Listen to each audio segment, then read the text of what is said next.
11, 10, 9, 8, 7, 6, 5, 4, 3, 2, 1, 0.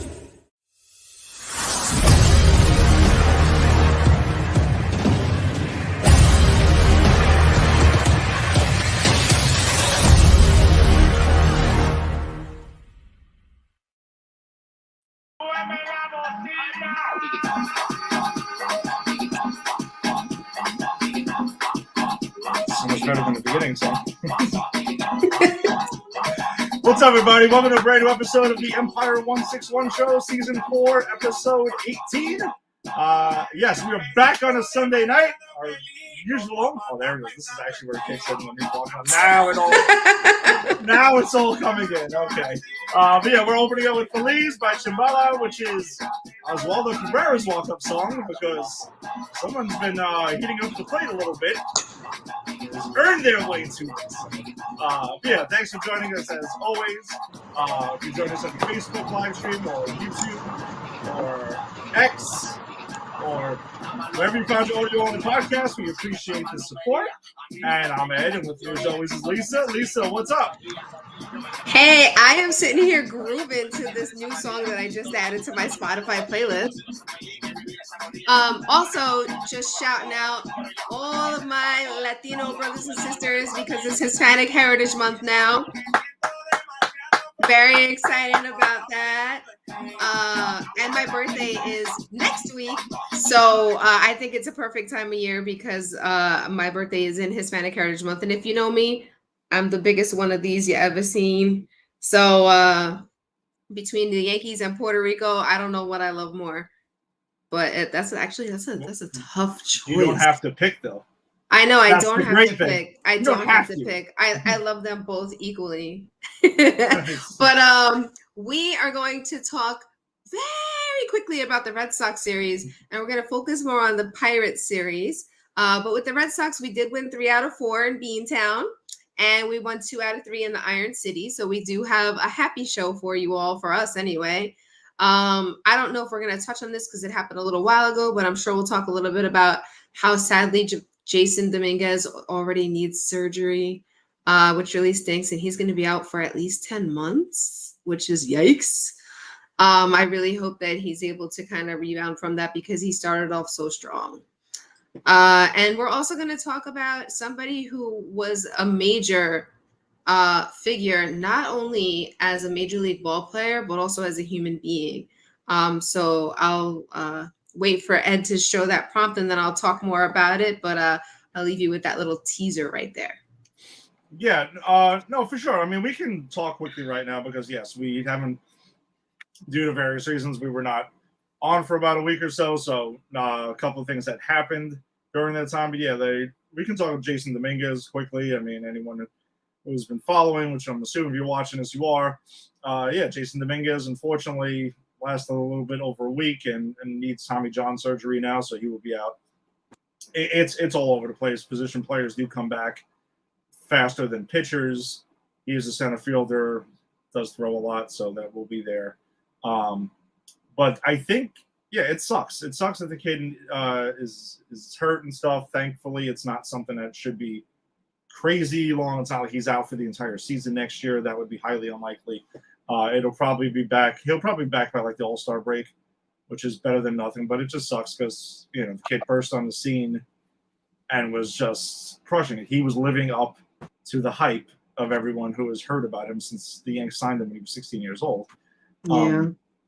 You know, and it does. It's a bummer for the kid and stuff. But as usual, as we saw with the time with the big club, was that he was still smiling and staying optimistic about it, and that's what you got to do.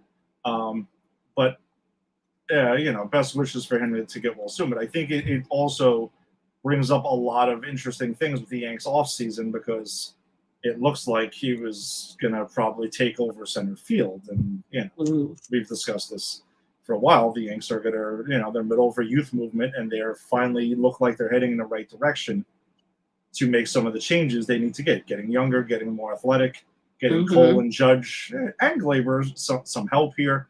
And Dominguez looked like he was going to be that guy. But now it's like So you got to do something in the first half. You can't just like punt it. We can't do like we did to left field this season. And hey, we need a left fielder. We're not going to sign one. Well, let's sign a left fielder and not sign a center fielder, and we'll just wait for him. No, so this does tie in though, because the interesting thing is Estevan Florial, who another name Yankee fans have heard about forever, is finally getting an extended look, and it's great that he's playing every day because it is about time we see what the hell we got with this kid. Yeah. Like it's weird because the Yanks have needed him at times and they're scared to call him up, it seems like. And now they're finally forced their hand to do it. Or if this is Hal again saying, hey, enough with this shit to Cashman. You need to start seeing what we got. But he was passed through waivers previously and nobody claimed him, and anyone could have. Yeah. So it's really strange. But hey, he's getting his shot now. And if he can prove it, and he's looked pretty good so far, if he can hold it down for the first half of next season, I mean, that's something I'm not saying is a lock, but it's interesting. Yeah. What do you think? I mean, yeah, I mean, I think all of the young guys that have been called up have kind of, shown that they're worthy of being. Nobody, I don't feel like anybody's, kind of been dominated, in any kind of way. I know Austin Wells, he's still looking for his like big moment, but he's defensively been very helpful, and he's gotten hits here and there.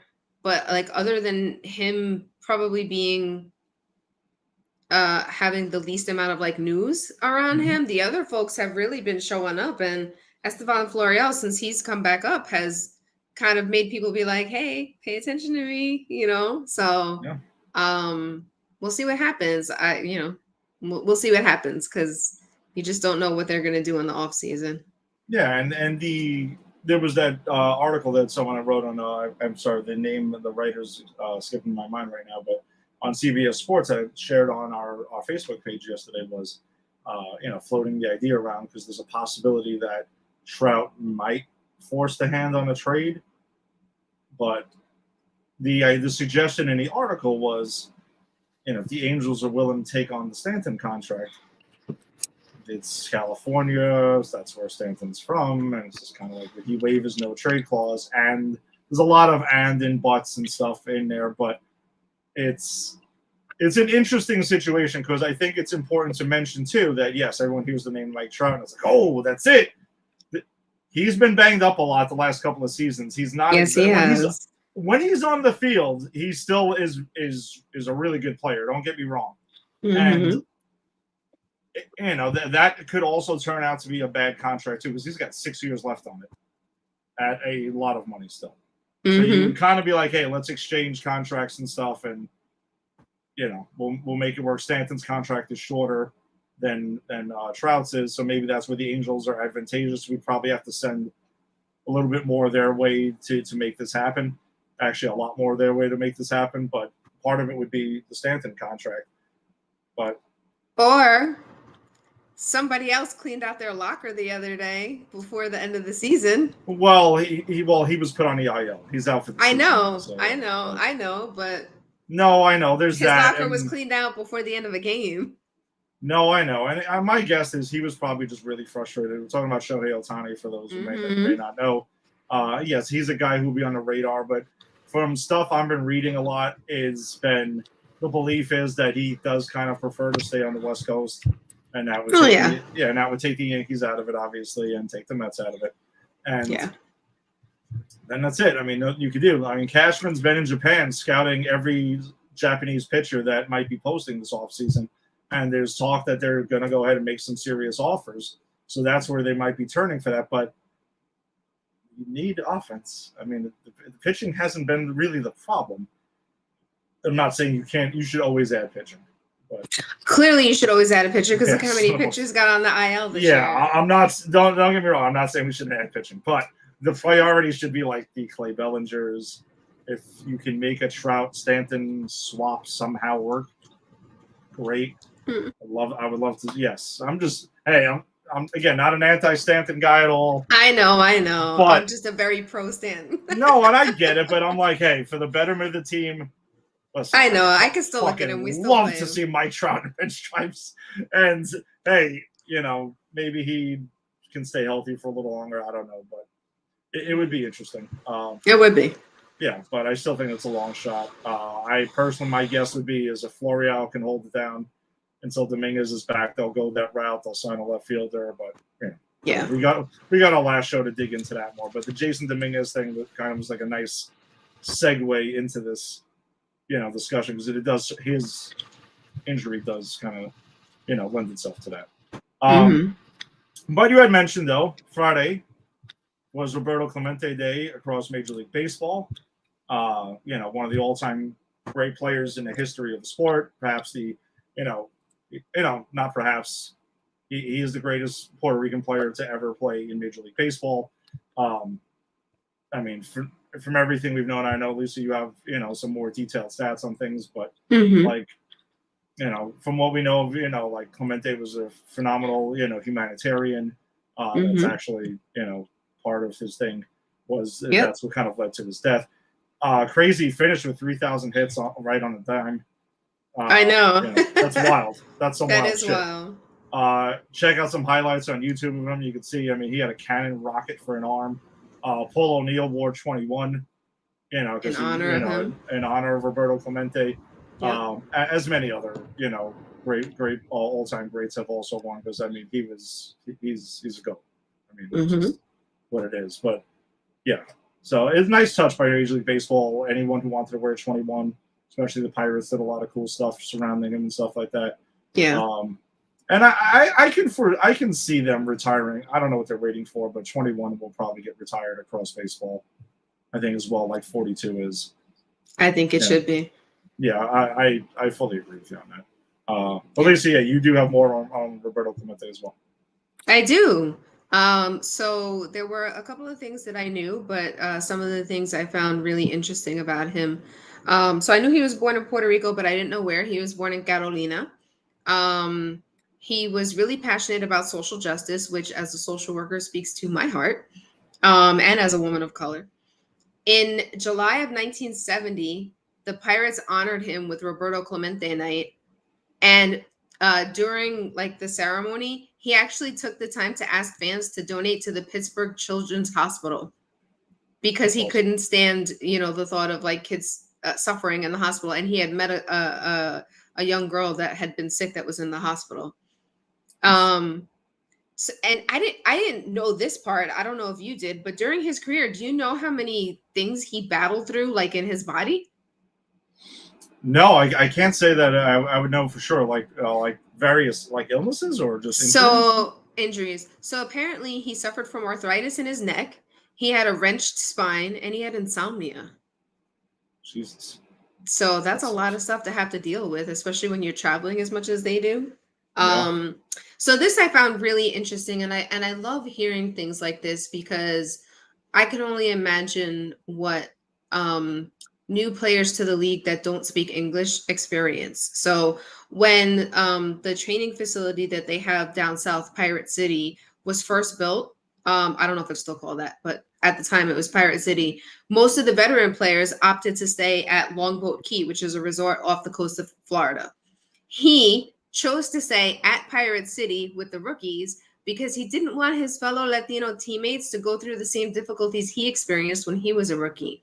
So he would teach them, at the end of a day of training, he would teach them how to order off of a menu and communicate with other players. And he would do that every spring, and he would never make a big deal out of it. One of his veteran teammates asked him, "Why are you staying there? The food's way better in Longboat Key."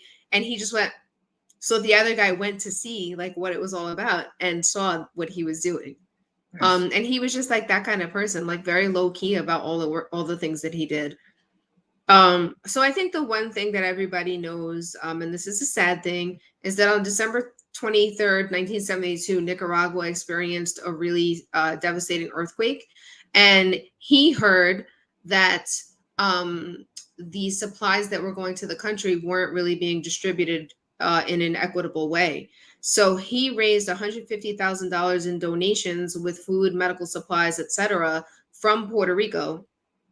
And he felt like it would be best if he personally went down there with the supplies to make sure that they were distributed in an appropriate way.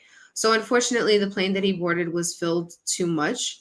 And similar to those of a younger generation, if you remember Aaliyah's passing, his plane crashed in the ocean shortly after takeoff because it was overloaded. But that's what he was going to do when, unfortunately, he had an untimely death. So he, like I said, when I first started talking about this, he was an outstanding ball player, but he was an even more amazing human being to do all of those things. And he died very young, relatively young. He was in his late 30s when he died, I believe.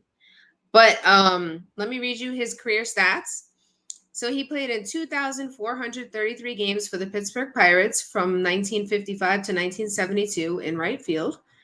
He batted and hit righty. He was inducted in the Hall of Fame the year after he passed, 1973. He had 9,454 at-bats, 3,000 hits, as Ed mentioned, 621 walks, 1,416 runs, 440 doubles, 166 triples, 240 home runs, 1,305 RBIs, 83 stolen bases. His career batting average was a 317. His OPS was 834. His on-base percentage was 359, and his slugging percentage was a 475. I mean, amazing, Monster. Amazing. Absolutely. I wish I got to see him play.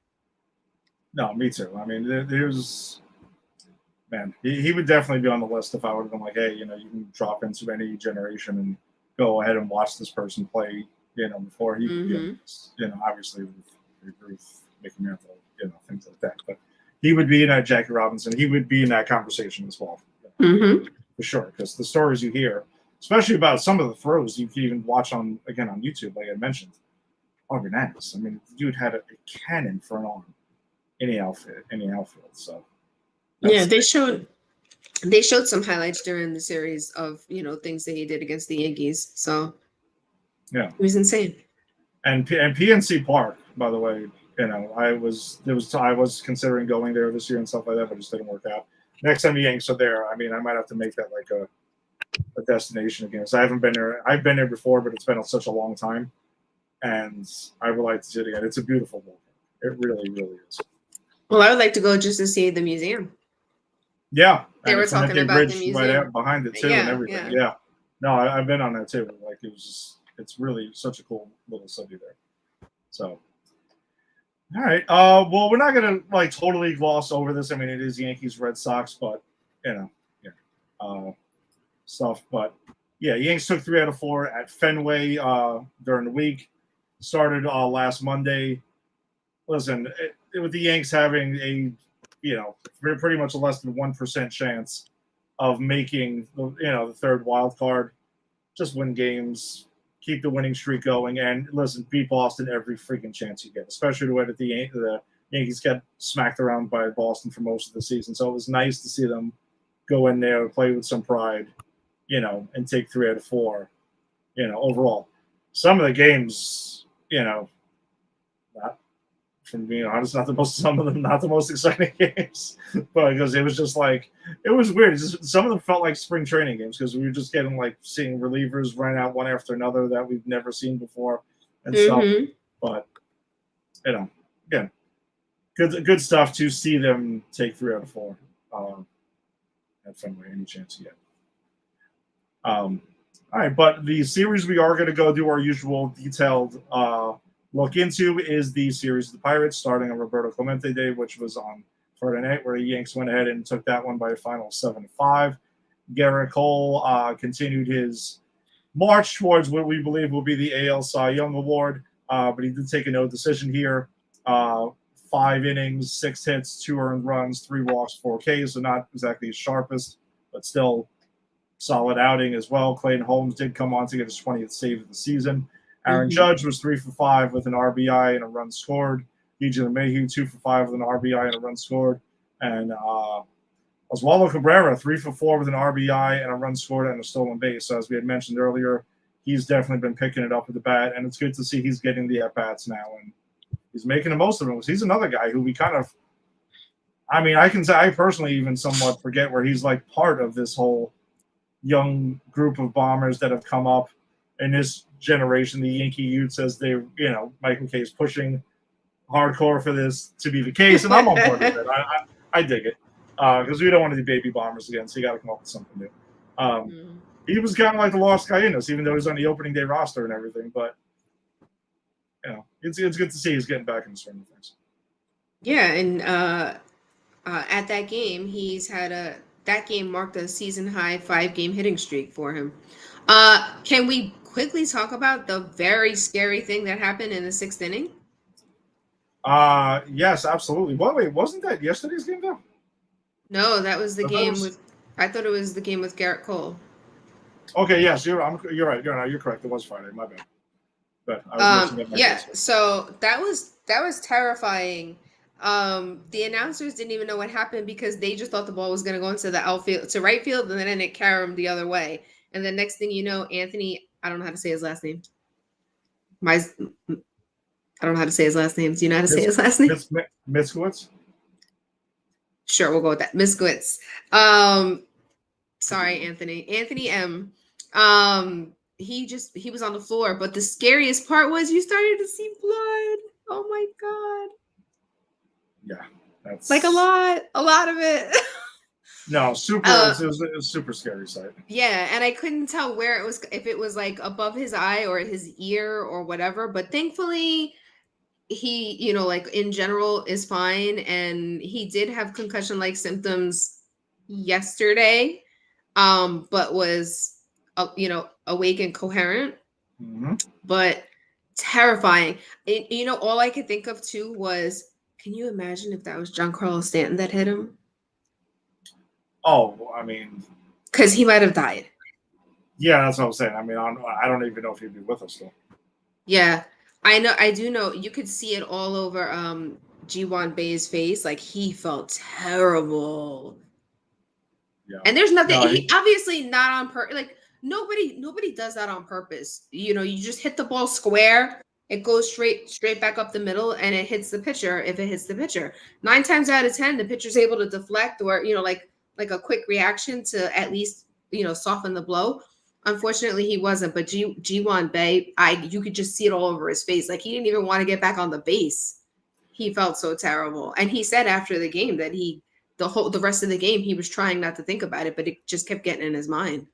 Well, Jeff Nelson, I think, described it very well in yesterday's game. He was talking about it at some point, and he had mentioned, he was like, something, as a pitcher, you don't really think about the ball coming back up the middle necessarily. You think about delivering your pitch, executing your pitch, and then you hope that your reactions take over, and hopefully you can get to it. If you can't, you can't.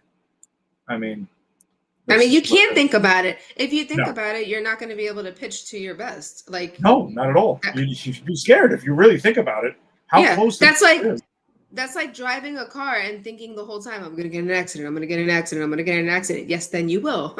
Yes, exactly. Or like in general, when you play not to get hurt, good chance you're going to get hurt. Yep.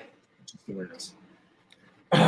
But no, it was a pretty much crazy ending to this game too. The Yanks were down, and in the 9th inning, it looked like Volpe was going to bang into a double play to end the game, and then there was a slide and an errant throw opened up the floodgates and stuff. Come back and take on time and come back and take this one, and hey, they just got to win every game they can. That's it. Just win what you can and go from there. But a nice comeback win, and again, it also softens, for lack of no pun intended, softening the blow for let's see. Yes, it was totally not intentional, but that was. But yesterday's game, though, Yanks would go ahead and clinch the series. So they did get the series win by final 6-3. Luke Weaver, for reasons unknown, got the start in this game, which it's crazy because they're running out, like they're going over his stats and stuff in the beginning of the game. And I'm like, why on earth? He basically leads all qualified pitchers in every single category, batting average against, ERA, everything, and it was nuts. And I'm like, why is this happening? So this is a reminder. I was like, are we really going for this or not? You know, like well, or I was just also like, what did I miss? Because I don't remember him joining the team. Like, no, they I don't claimed know. off waivers and Okay, during the yeah, season. that just happened like in the blink of an eye because I was like, who is that? And I remembered his name being on another team, but I was like, when did he become a Yankee? So It's just one of those things. But he took a no decision, went 4 innings, 4 hits, 3 earned runs, 2 walks, and 7 Ks. So honestly, it wasn't horrendous. It didn't get off to a good start. It looked like it was going to be over really fast. yeah, he didn't yeah, exactly what you said. But you know who did a good job? Johnny Brito. Yes, Johnny Burrito, who did get the win to push his record to 8-7, 3 innings, no hits, no earned runs, no walks, and 3 strikeouts. So he continues to be affected by the bullpen. Yeah. Clay Holmes got his 21st save of the season. Giancarlo Stanton 1 for 4 with his 24th home run of the season on a walk, and that was a fucking laser to left field. I mean, that was Yeah. no doubter. So it was 109.6 miles per hour and 418 feet. I have a not so great stat about him though, and this hurts my heart more than anything else. He's hitting 116 and batting 5 for 43 over his past 12 games, but 4 out of his 5 hits have been home runs. I don't know how that's like a conflicting stat. He's the ultimate all or nothing guy. That's what he's become, man. unfortunately. Like he is that guy. I just had a comment, but I'll leave it in my head. Clemente was 2 for 4 with a walk and a run scored. Estevan Florial 1 for 4 with 2 RBIs, a walk, and Oswaldo Cabrera 1 for 4 with his 5th home run of the season. Hit that one, batting lefty. You know, that would go ahead and help the Yanks clinch that one. But earlier today, again, the Yanks need to win every game. They do not get the sweep, even against bad teams, as we saw twice against the Tigers. They dropped this one 3-2. Carlos Rodon did take the loss, but honestly pitched pretty well. He got his 1,000th career strikeout against Charlie Hayes' son, Q Bryan. There you go, like twisting into Yankee, sort of Yankee lore. It's a little bit of an extension, but hey, it's like was it something degrees of Kevin Bacon or something like that? Like just find a way. Yeah. 6 2/3, 6 hits, 3 earned runs, no walks, and 10 strikeouts. Anthony Volpe hit his 21st home run of the season. That was it. They only had 4 hits on the day. So Yanks offense went right back to sleep again, which, again, is part of the reason why they're in the situation that they're in. So goals are still there for the season. Winning record, keep that going, finish ahead of the Red Sox. And during this series, we did see an old friend with a goatee now. Oh, yes. Miguel Andujar. Yeah. Back. Sort of. Again. Weirdly.